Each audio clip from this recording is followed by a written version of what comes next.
Imaginez une patinoire immense, lisse comme un miroir de cristal. Les projecteurs s'allument, plein feu sur cette étendue de glace. Ici, un patineur talentueux dessine des arabesques. Chacune de ces glissades ouvre les portes du rêve. Ces envolées, ces pirouettes retiennent notre souffle. Nos cœurs palpitent et la musique nous traverse. La glace devient une scène, un écrin mouvant où chaque geste raconte une histoire, où chaque saut flirte avec l'impossible. Et nous, spectateurs émerveillés, croyons à une danse éternelle. Le spectacle enchante, il tourbillonne, il éblouit. Puis soudainement, dans ce ballet de lumière, une figure se brise.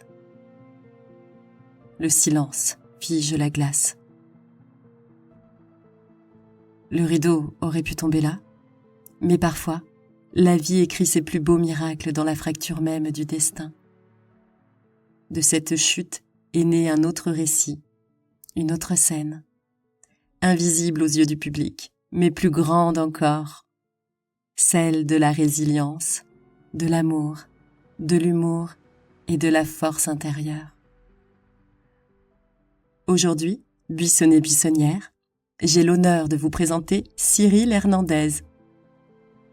Sa vie a basculé en une fraction de seconde.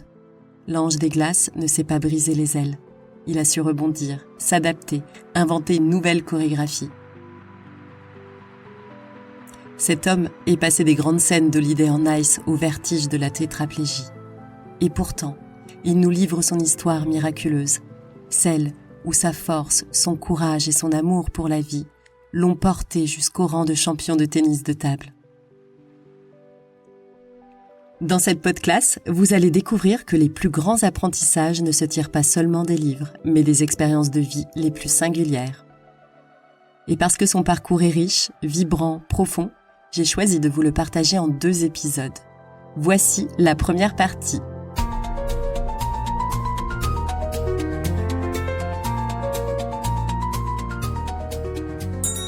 Bonjour Cyril, bienvenue dans cette classe buissonnière. Tu t'installes où dans la classe, Cyril? Moi, non, un peu plus derrière, moi. C'est plus derrière. Ouais, derrière à côté des radiateurs et pas loin de la fenêtre, voilà. De toute façon, il y a qu'à te voir pour savoir que t'étais derrière. Je sais pas pourquoi, c'est comme ça. Ça va, Cyril? Ben, super, et toi? Très bien, merci. T'es bien installé, confortablement. T'es prêt à passer cet instant avec nos auditeurs buissonniers? Ouais, je suis au top et pour être avec vous et partager ce moment. En tout cas, déjà, merci pour avoir accepté cette invitation. Ça va, cette intro? Est-ce que ça reflète un petit peu déjà ton parcours de vie? Ouais, exactement, c'est beau, c'est poétique, ça me plaît. C'est artistique. C'est artistique, en même temps, s'il y a un artiste de la vie aussi aujourd'hui, c'est bien toi et on va le voir à travers cette interview et tout ce parcours. Mais avant de commencer, si tu devais choisir 3 objets dans ton cartable, qu'est-ce que tu déposerais à côté de l'encrier? Je sais pas, un chewing-gum. Qu'est-ce que je pourrais poser? Mes petits papiers où je pompais, où je pouvais écrire dessus. Ouais, les trucs où on fait plein de petites bêtises, quoi, tu vois. Pas forcément des vrais trucs d'école, quoi, tu vois. Ah ouais! Un compas pour faire des dessins. Et t'étais comment, justement, comme genre d'élève? Tu rêvais de quoi, tiens, quand t'avais 7-8 ans? Bon, 7-8 ans, c'est un peu tôt, parce que c'est un peu là que j'ai commencé le patinage, donc, mais je vais dire, à l'école, j'avais des capacités, mais c'était pas l'endroit où je brillais le mieux, quoi. Mais quand j'avais envie, bah oui, bien sûr, je pouvais avoir des bonnes notes, mais c'était pas très assidu. Tu marchais au Ouais, feeling. voilà, ouais. L'école, c'est vrai, pour moi, ça a été un peu. Et après, de toute façon, je suis passé très vite en sport-études, où là, bah, le sport a pris le dessus aussi, quoi. Donc, c'est vrai que. La Haute École Buissonnière, c'est vraiment un endroit aussi où on imagine, où on pense l'école autrement, tu vois. celle qu'on aurait aimé avoir. Et qu'est-ce que t'aurais aimé toi apprendre à l'école qu'on t'a jamais appris? Pas, mais c'est vrai que pour moi l'école, ouais, c'était non, ouais, c'était un peu compliqué quoi quand même l'école. Moi petit, j'étais plus un peu dans les petites bêtises et dès qu'il y avait quelque chose à faire, j'étais toujours le premier partant plutôt que l'enfant tout sage qui restait, qui écoutait sagement, quoi. Mais justement pour capter un peu ton attention, t'aurais aimé qu'on t'apprenne quoi par exemple? Plus de sport. D'accord. Bah après il y en avait aussi, mais oui, c'est vrai qu'après tout ce qui touchait l'art plastique, tout ce qui touchait un peu l'art, tout ça. Après c'est vrai que l'école c'est quand même assez caricaturé, tout le monde doit un peu faire pareil, on n'a pas trop d'évasion non plus, mais voilà, c'est les règles aussi et c'est comme ça. Mais toi tu disais qu'à 7 ans t'étais déjà sur la glace, tu veux bien nous raconter comment t'es arrivé au patinage artistique déjà tout enfant? Oui, en fait, le patinage, c'est vrai que mes parents, eux, avaient été dans les commerces. Donc, en fait, moi, dès petit, j'allais un peu dans les centres aérés, où un jour, on va ramasser des châtaignes, un jour, on va à la piscine, voilà. Donc, j'étais à la patinoire, et il y avait aussi un ami d'enfance qui habitait à côté qui y allait aussi, et lui était déjà au club, inscrit au club. Donc, j'y suis allé. Ça s'est bien passé, ça m'a plu. Donc après, ses parents ont dit à mes parents, si vous voulez, on peut l'amener, comme notre fils est au club, on pourra l'amener. Donc j'ai commencé comme ça, et en fait très rapidement, les profs m'ont repéré, et donc ils ont contacté mes parents en demandant si je pouvais intégrer l'école de glace, quoi. C'est-à-dire l'école de compétition. Donc j'ai fait 1 an en club où je faisais comme un peu les sports qu'on fait 1 fois ou 2 par semaine. Et jusqu'à intégrer l'année d'après sport-études, où là c'était 5 heures de sport par jour, 6 jours par semaine, et l'école l'après-midi par correspondance. Mmh. Et qu'est-ce qui te plaisait déjà dans le patinage? Ça te procurait quoi de faire du patin petit? Je pense que j'étais très petit, j'étais très sportif, vraiment déjà. Je touchais à beaucoup de sports. Depuis 4 ans, je faisais du ski. Et c'est vrai que j'avais l'opportunité, pareil, de rentrer en sport-études ski, sport-études natation ou sport-études patinage, quoi. Parce que j'étais un peu bon dans doué, je vais dire, dans les 3 disciplines. Après le patinage, puis après, je pense qu'on est un peu entraîné dans un rythme, bien sûr, avec quelque chose qui me plaisait énormément. De glisser, de tomber, de se relever, un peu tout ça, quoi. Donc ça me plaisait, et j'ai été un peu pris dans l'engrenage et dans ce plaisir, et qui m'a amené à une façon de vie qui a été la mienne depuis l'âge de 7-8 ans. Parce que c'est pas commun le patinage artistique. On a plutôt l'habitude de faire sport-études foot ou tu vois d'autres. Mais le patinage c'est quand même pas commun, surtout à nos générations. C'est vrai que c'est pas commun. Et après, je me dis qu'en réfléchissant, peut-être que aussi c'était pas mal parce que il y a pas beaucoup de garçons, il y a beaucoup de filles, et je pense qu'on est un peu chouchoutés. On est un peu chouchoutés quand on est les garçons. On nous pousse, ouais, il y a un garçon qui fait du patin.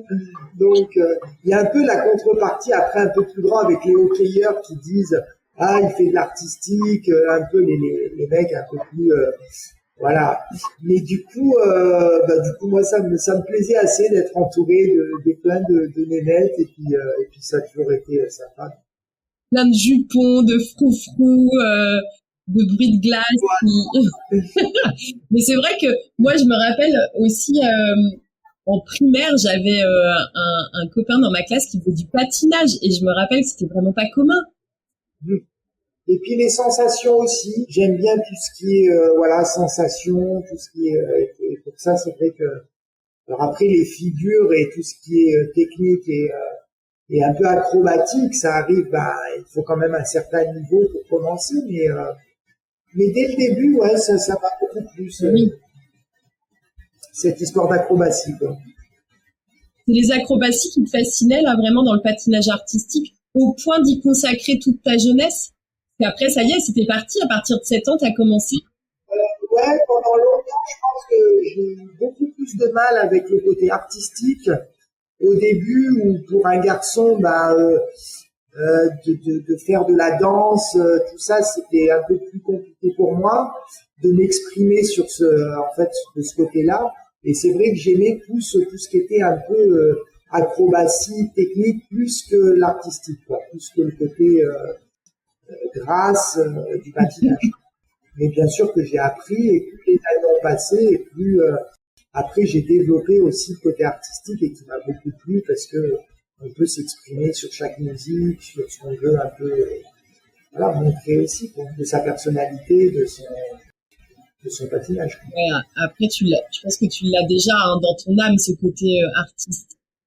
Et après ça s'exprime de plein de manières. Je pense qu'il faut être aussi artiste pour faire du sport. Il y a une forme d'art, c'est l'art du sport, tu vois, ça se rejoint vraiment. Ah ouais, bien sûr, ouais, bien sûr. C'est un art parce que l'art, ça demande toujours de la discipline. Parce qu'on on peut être talentueux, mais si on travaille pas nos talents, tu vois, on ne devient pas artiste, quoi, hein, ça se travaille. Ah ouais, c'est sûr que... Et puis alors après, tu continues. Est-ce que tu veux nous parler un petit peu de la suite justement? Donc voilà, tu consacres ta jeunesse et puis après tu vas dans les années Holiday on Ice, c'est ça? Voilà, c'est ça. Donc en fait, j'attaque le patinage à 7 ans. Je m'entraîne sur Grenoble parce que je suis grenoblois, donc je m'entraîne sur Grenoble jusqu'à l'âge de 13 ans. À partir de 13 ans, avec mon coach, ça devenait un peu moyen. Donc, en fait, j'ai décidé de partir dans un autre club sur Chamonix, en fait, où là, je me suis entraîné 1 an. Donc, en fait, j'étais hébergé dans une famille d'accueil, un peu une famille qui m'hébergeait. J'étais chez eux. Et là, je suis resté 1 an à Chamonix.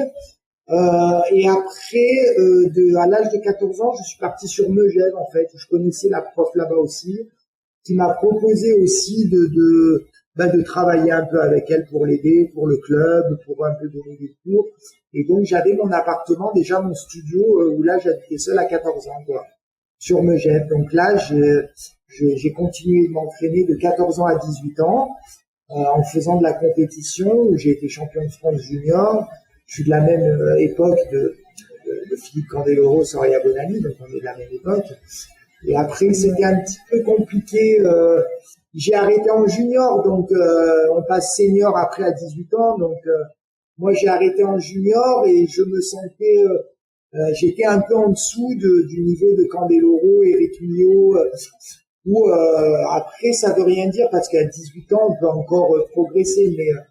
Mais voilà, je m'étais lancé aussi dans le couple parce qu'à l'époque, il n'y avait pas beaucoup de couples sur glace. Des danseurs, oui, mais pas des couples. La danse sur glace, c'est une chose, et les couples artistiques, c'est encore une autre chose, quoi. Et donc, on était vachement poussés par la Fédé pour pouvoir monter un couple en France. Mais j'ai commencé, et après, à l'âge de 18 ans, j'ai basculé pour passer professionnel. Alors, en fait, ce qui s'est passé, c'est que j'ai fait... Et là, jeune star montante d'Holiday on Ice. J'ai fait une audition pour Holiday on Ice quand ils sont arrivés à Grenoble. Ils sont là, on va demander si vous êtes patineur. Voilà. Et après, on est pris ou on n'est pas pris. Donc, moi, j'étais dans ce cadre-là de faire une audition. J'avais quand même un certain niveau de patinage. Donc, à Holiday on Ice, il y a plusieurs catégories où il y a des personnes qui vont faire un peu les corps de ballet. Après, il y a des artistes qui sont semi-principales ou alors principales. Donc, moi, je suis rentré comme principal, c'est-à-dire comme soliste. Mm-hmm. Et à l'âge de 18 ans, donc, j'ai eu l'opportunité de pouvoir partir pendant 1 an au Mexique avec eux. Donc, du coup, c'était ma première expérience avec Holiday on Ice, de pouvoir joindre la troupe et de commencer par le Mexique pendant 1 an. Ouais. Et est-ce qu'on arrive bientôt en septembre 93? Oui. C'est un peu le saut, la chute et le silence. Voilà, qu'est-ce qui se passe à ce moment-là? Parce que là, pour le coup, ta vie, elle est complètement bouleversée. C'est vrai qu'il se passe 4 ans. Du coup, il se passe quand même 4 ans de voyage, de spectacles, où je voyage un peu partout en Europe, un peu dans le monde entier, quoi, pendant 4 ans. Et ce jour-là, le 13 septembre 93, en répétant une figure qui n'est même pas sur la glace, en fait, au sol, puisque je faisais le saut périlleux arrière sur la glace, en m'entraînant sur le sol, l'herbe était mouillée, donc en fait, c'était un saut que ça faisait 4 ans que je le faisais tous les jours en spectacle, et je m'entraînais à le faire au sol aussi, quoi. Donc, ce jour-là, l'herbe était mouillée, en fait, donc j'ai glissé et je suis tombé directement sur la nuque, quoi. Donc, je me suis cassé les cervicales. Et en plus, je me suis cassé les cervicales assez haut, puisque je suis au niveau C5, C6, donc c'est quand même très haut au niveau de la nuque, donc ce qui m'a fait une paralysie immédiate. Comment ça se passe ce moment? Est-ce que tu te rappelles les heures qui ont suivi? Comment ça se passe? Est-ce que tu t'en rappelles? C'est une histoire qui a été assez, qui a été assez incroyable. C'est qu'en fait, je devais jouer au Zénith de Toulon et on devait reprendre le 14 septembre. Moi, j'ai eu mon accident la veille au camping. Donc, j'étais avec mon ami d'enfance et on faisait un peu du sport, des sorties tous les jours. Ce jour-là, lui, il voulait se reposer. Moi, j'ai décidé d'aller me faire un petit entraînement avant de reprendre pour le lendemain. Et le camping était complètement fermé et ils avaient ouvert que pour nous. Donc on vit tous en caravane la plupart du temps, beaucoup vivent en caravane. Et moi j'ai été dans un endroit du camping où il y avait personne, où personne pouvait me voir. Donc j'ai fait cet entraînement et au bout d'un moment, donc là il y a la chute où je perds pas connaissance. Mais je glisse, ça va très vite, en une fraction de seconde, j'ai pas le temps de tourner, je tombe sur la nuque. Et là, j'ai senti mon corps s'enfourmiller, en fait, d'un coup. En fait, comme quand on se tape le genou dans un angle ou qu'on dort mal, d'un côté, ou qu'on a le bras tout enfourmillé, quoi. Tu vois, ouais. Donc, ça m'a fait cet effet-là où mon corps, j'ai eu un gros fourmillement dans tout mon corps et après, je suis resté là sans bouger, quoi. Donc, mais j'étais conscient. Donc, t'es complètement conscient? Ouais, j'étais complètement. Et il y avait personne autour de moi. Et tu peux parler? Ouais, je pouvais parler. Tu pouvais parler. Pour qu'on puisse venir à ton secours, comment ça s'est passé? Ça a été une histoire de dingue. D'ailleurs, j'ai toujours voulu rechercher cette personne qui m'a un peu sauvé finalement, parce que dans ce camping, il y avait une grande haie où on voyait pas, avec un petit ruisseau, et derrière cette grande haie, il y avait une maison qui louait l'été, et comme c'était septembre que tout le monde était parti, il y avait la femme de ménage qui travaillait dans cette maison, et c'est elle qui m'a entendu appeler de l'aide. Donc elle a entendu que quelqu'un appelait de l'aide et que ça avait l'air sérieux, et donc elle m'a parlé, je l'ai entendu à peine, mais comme elle pouvait pas me voir, elle a fait le tour, fallait faire tout le tour du camping, elle a pris sa voiture pour aller avertir le camping, quoi. Sauf que elle a averti, mais ils m'ont pas trouvé en fait. Donc ils m'ont pas trouvé. Donc elle est repartie travailler. Et au bout d'un moment, elle entend que j'appelle encore à l'aide, quoi. Et là, elle est retournée voir le camping en me disant non, mais là il y a vraiment une urgence, il y a quelqu'un qui va pas bien. Et là ils m'ont cherché, là ils m'ont trouvé. Donc là les pompiers. Mais au bout de combien de temps? 1 heure, 2 heures? T'es resté comme ça. Ça a pu durer, j'ai pas la notion du temps. Voilà, c'est ça, t'as plus la notion. Et donc les pompiers sont arrivés et du coup j'ai été hospitalisé à l'hôpital Sainte-Anne, à l'hôpital militaire. Et là t'as pas perdu connaissance, t'as toujours conscience là. T'es pas tombé dans le coma? Non, jamais. Non, tant mieux. Tant mieux. Le seul moment où je suis parti, mais ça c'est un peu après en réanimation, c'est quand je suis parti et que j'ai vu un peu ce tunnel, quoi, tu vois. Ouais, parce que là c'est quoi en ce moment de réanimation? Moi je pensais que c'était vraiment à ce moment-là. Donc après tu pars, tu vas directement. Comment ça se passe? T'es des mois à l'hôpital. Qu'est-ce qui se passe pour toi? Ouais, c'est très long parce que comme moi j'ai été touché au niveau de la nuque et des cervicales, c'est vrai que est coupé à partir de là. Donc c'est même au niveau des poumons, il n'y a plus rien qui fonctionne. On respire avec le diaphragme. Moi, j'ai fait 1 mois et demi de réanimation. Et puis j'ai abîmé la moelle même un peu plus haut et je suis resté 7 mois, quasiment 7 mois sans rien bouger, quoi. Mais quand je dis rien, même pas les bras. Donc du coup, la réanimation a été longue parce que j'ai fait une infection pulmonaire. Donc du coup, j'ai fait 1 mois et demi de réanimation. Donc quand on est en réanimation, c'est qu'on n'est pas au top forme, quoi. Et là, j'avais des tuyaux partout. Et là, c'est pendant la réanimation, comme il devait m'aspirer, que j'avais les poumons infectés. Et à force de m'aspirer, la douleur au bout d'un moment était très intense, tellement intense qu'en fait, c'est là que je suis parti, quoi.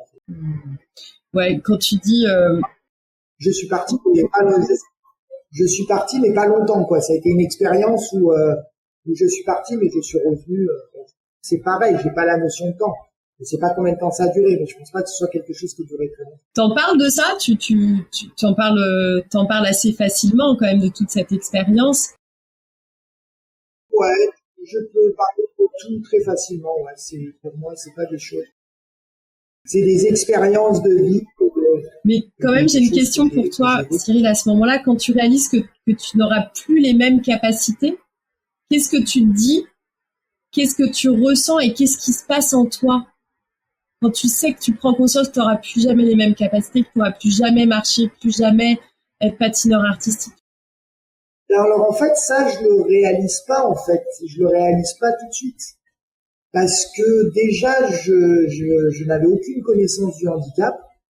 Donc pour moi, j'avais ni dans ma famille, ni dans mon entourage des personnes qui avaient pu avoir ce genre d'accident ou de moelle épinière ou de lésions médulaires. Donc du coup, avec aucune connaissance, pour moi, vu ce fourmillement, je me suis dit, c'est pareil que quand on se cogne le genou ou quoi, mais un plus gros choc, quoi, au niveau de la nuque, quoi.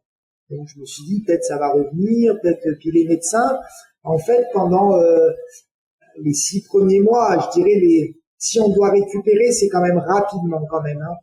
Si la moelle épinière, elle récupère et qu'il y a des informations qui peuvent passer, on récupère rapidement. Plus le temps passe, au bout de 2, 3 mois, 6 mois, on peut encore avoir des récupérations dans l'année ou dans les 2 prochaines années qui vont arriver, mais quand même, si vraiment on doit récupérer un maximum, c'est assez rapidement. Donc on récupère. Donc ça, je le réalise pas tout de suite. Donc moi, bien sûr, je reste à l'hôpital en réanimation et la troupe doit continuer son chemin. Donc là, il y a tout le monde qui part et moi, je reste à finir. Et après, je suis resté 1 mois et demi en réa et après, j'ai été donc hospitalisé dans un centre de rééducation sur Grenoble, au centre de Saint-Hilaire-du-Toulet, et je suis resté là-bas pendant 11 mois, une petite année. Ouais, c'est vraiment la vie qui bascule, quoi. Et tu dis que t'es revenu.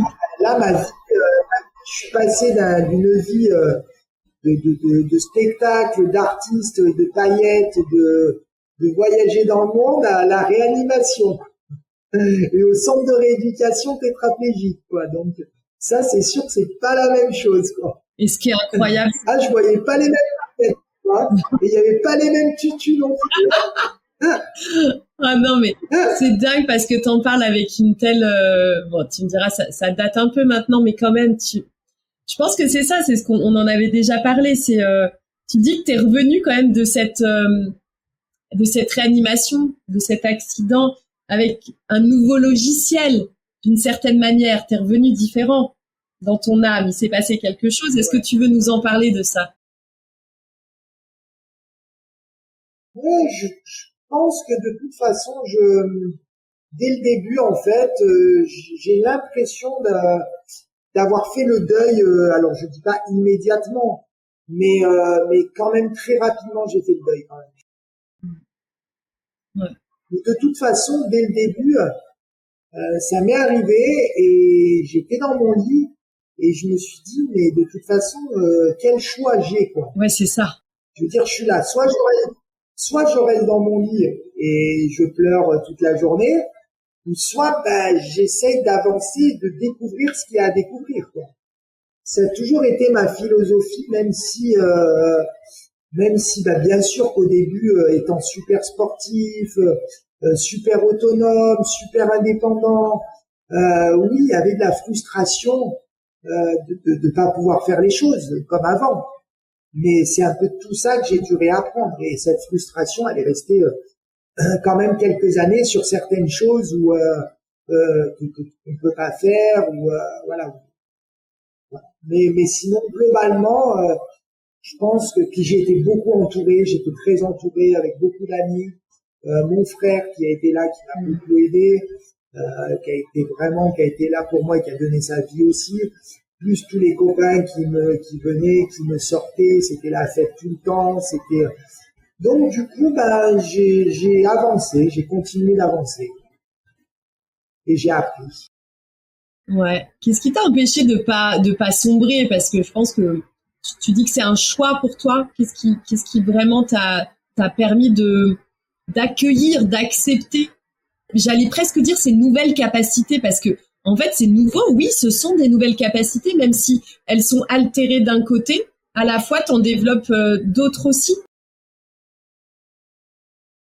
Oui, c'est des capacités, je pense qu'on a, et des fois qu'on réalise pas forcément du temps que ça nous arrive pas. Après, souvent on me dit, moi ça me serait arrivé la même chose que toi, je sais pas comment je ferais et j'y arriverai pas. Je dis, mais tu sais pas. Qu'est-ce que t'en sais, quoi? Tu sais pas, je pense qu'on peut pas dire et on n'imagine pas à quel point nos capacités, notre cerveau et notre façon de voir les choses peut enclencher tellement de choses.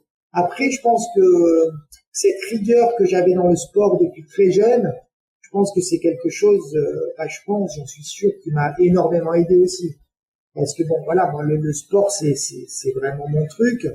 Et cette rigueur et le patinage encore plus, parce que le patinage depuis petit, je tombe en fait quand on apprend des figures, on tombe, on recommence quoi. Donc moi c'était mon quotidien de tomber et de recommencer quoi.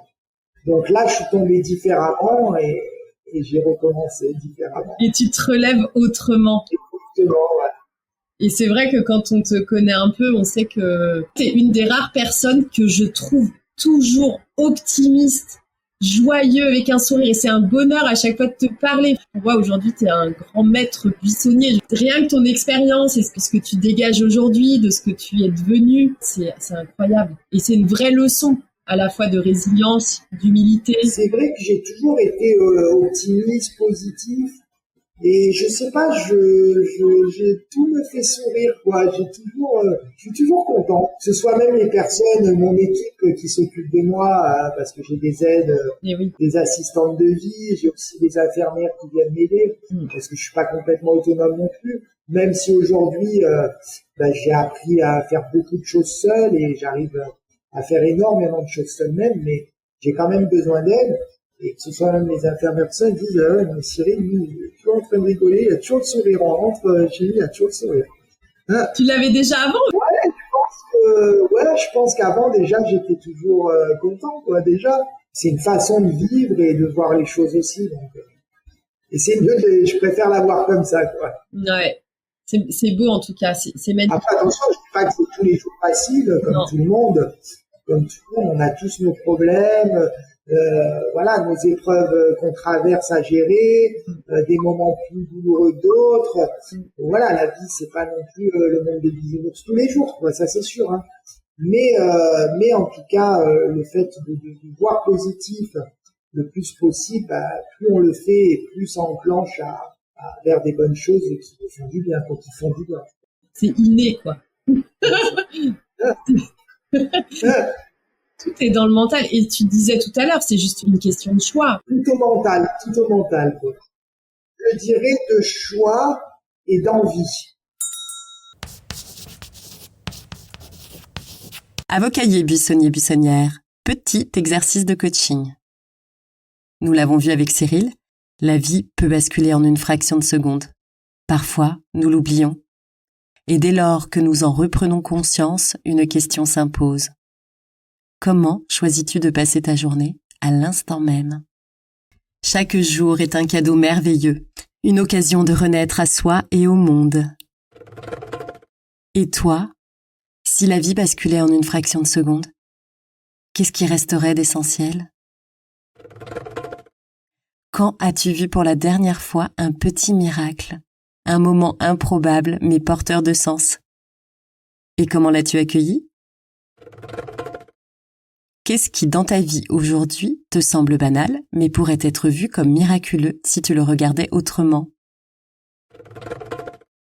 Quelles forces intérieures t'ont déjà aidé à traverser une épreuve? Et si c'était là tes miracles silencieux? Quelle est la part de toi qui, même dans les chutes, trouve toujours le moyen de se relever? Et si tu devais remercier la vie pour 3 miracles déjà reçus, quels seraient-ils? Et enfin, comment peux-tu, dès aujourd'hui, t'ouvrir à l'idée que chaque journée est un cadeau et la vivre comme telle?